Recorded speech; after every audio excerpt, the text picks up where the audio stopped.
Alright, Tears for Fears returned to the Surround series for the second time.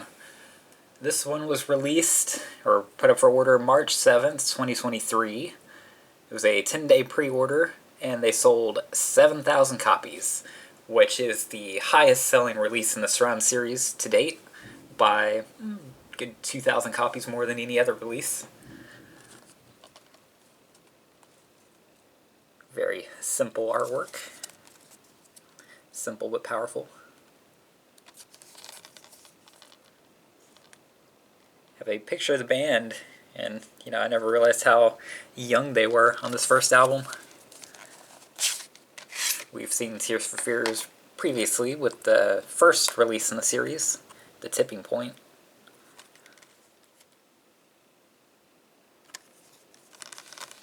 This one has been mixed by Steven Wilson, same as The Tipping Point as well. Steven Wilson has also done all the other 5.1 mixes that Tears for Fears have had done on their other albums. So we get the Atmos 5.1, as Steven Wilson always does, stereo, instrumental, and the original stereo. The Steven Wilson stereo remix was added due to popular demand from fans. Originally it was not going to be included because Steven Wilson said the original stereo mix is so good he couldn't possibly improve it. But people wanted a new stereo mix, so they decided to go ahead and include it, which is nice of them.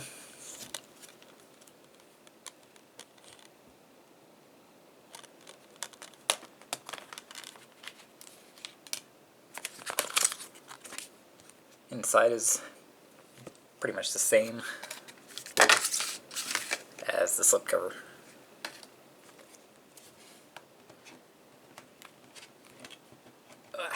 There we go. Put that back in there. And look at the booklet.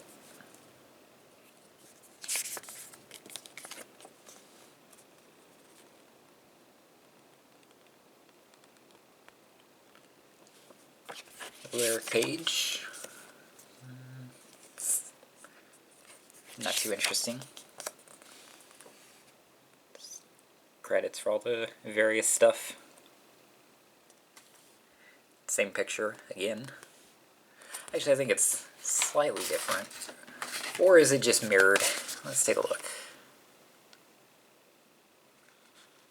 I believe it is the same picture, just mirrored. More lyrics.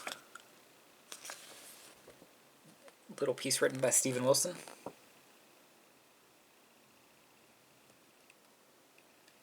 Yeah, and this one he's talking about how he starts by recreating the original stereo mix as closely as possible, and then once he's done that, Steven makes the 5.1 mix, and then once he's finished with that, then he expands it to an Atmos mix. So that's the reason why Steven Wilson projects always include a 5.1 and an Atmos mix, whereas a lot of mixers will do just an Atmos, and why he can do stereo remixes as well. So it wasn't like he had to go out of his way to make the stereo mix to include in the set. Since it was already done, they just included it anyways.